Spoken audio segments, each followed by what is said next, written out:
Chez Bill, Luna met son bracelet électronique à la main et se demande si elle s'y habituera un jour. Elle se dit prête à tout pour vivre avec Bill.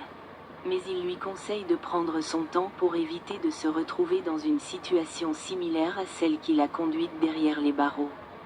Soudain, Liam appelle et tente d'ouvrir la porte verrouillée.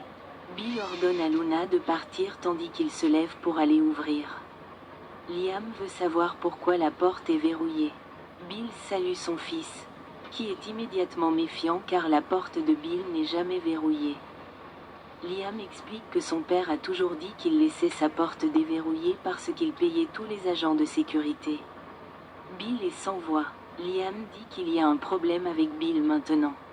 Ce n'est pas seulement la porte verrouillée, c'est son ton respectueux. Liam ne s'y oppose pas, mais il le remet en question. Luna écoute Bill dire qu'il travaille à distance ces derniers temps. Liam rappelle à son père qu'il a toujours aimé être au cœur de l'action au travail et qu'il apprécie particulièrement son grand bureau. Bill dit qu'il exprime sa confiance en Liam pour qu'il accomplisse le travail. Mais Liam ne le voit pas de cette façon. Liam veut savoir ce qui se passe car il craint que Bill ne se transforme en ermite et, lorsque Bill tente de le nier, Liam affirme que c'est le cas. Bill essaie de dire qu'il prend du temps pour lui, ce qui est un autre signal d'alarme pour Liam. Bill insiste sans cesse sur le fait qu'il a tout sous contrôle, ce qui amène Liam à se demander ce qu'il contrôle exactement. Liam veut savoir si Bill est en train de gérer une situation, se demandant ce qu'il contrôle vraiment. Liam veut une explication. Bill dit qu'il y a autre chose dans la vie que le travail. Liam comprend instantanément qu'il parle de Luna et que Bill pensait avoir une fille, alors que c'était faux. Tout revient à Luna, dit-il tandis que Luna l'écoute.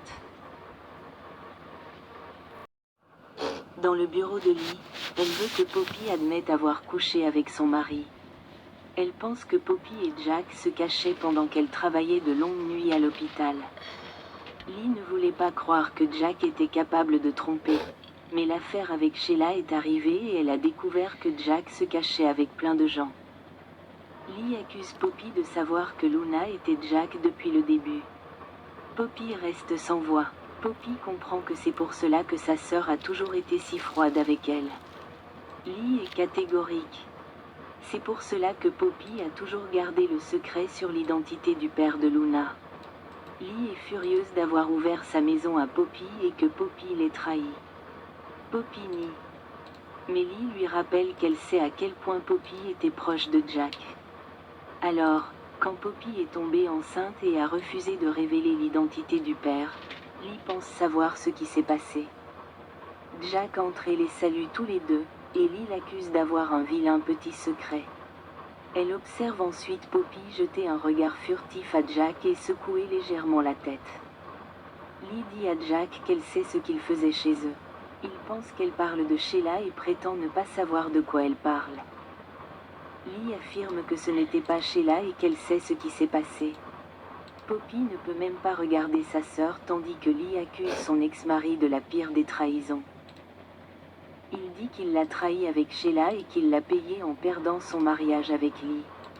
Lee dit que sa trahison a conduit à la naissance de Finn et qu'elle ne reviendrait jamais. Jack se demande comment il a pu trahir Lee plus gravement qu'avec Sheila, et il est stupéfait lorsque Lee l'accuse d'être avec Poppy. Jack admet qu'il était optimiste lorsqu'il a reçu le message de Lee, mais qu'il pense maintenant avoir été entraîné dans la dispute des sœurs. Lorsqu'il commence à défendre Poppy, Lee en est écœuré. Poppy commence à lui expliquer la véritable raison de sa présence.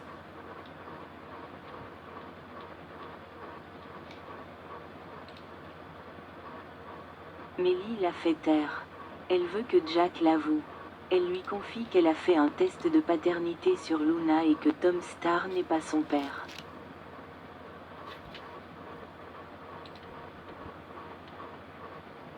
Elle veut donc que Jack admette que son autre liaison a donné naissance à un autre enfant illégitime, Luna. À la maison de la falaise, Steffi apprécie un baiser de Finn qui la taquine à propos de son rendez-vous galant de l'après-midi avec sa belle épouse. Il apprécie la façon dont il pimente et anime les choses, ce qui, croit-il, lui permet de se changer les idées. Steffi lui annonce qu'elle n'est plus au chômage et qu'elle est sur le point de reprendre la direction de l'entreprise des mains de Carter et Hope. Finn comprend que moins il en sait, mieux c'est. Mais il sait que cela a un rapport avec son ami. Steffi affirme que tout est une question de bien qui triomphe du mal. Il ajoute que la seule bonne chose à tirer de tout cela est que ses parents se soient remis ensemble. Steffi n'aurait jamais souhaité que Hope et Carter reprennent l'entreprise. Mais le fait que ses parents se soient remis ensemble est dû à cela, et c'est tant mieux. Finn reconnaît que Ridge a compris qui était la femme avec qui il était censé être, et ce n'est pas Brooke. Finn comprend parfaitement ce sentiment, parlant de savoir avec qui il est censé être, et Steffi acquiesce, ajoutant que ses parents savent aussi ce que ça fait.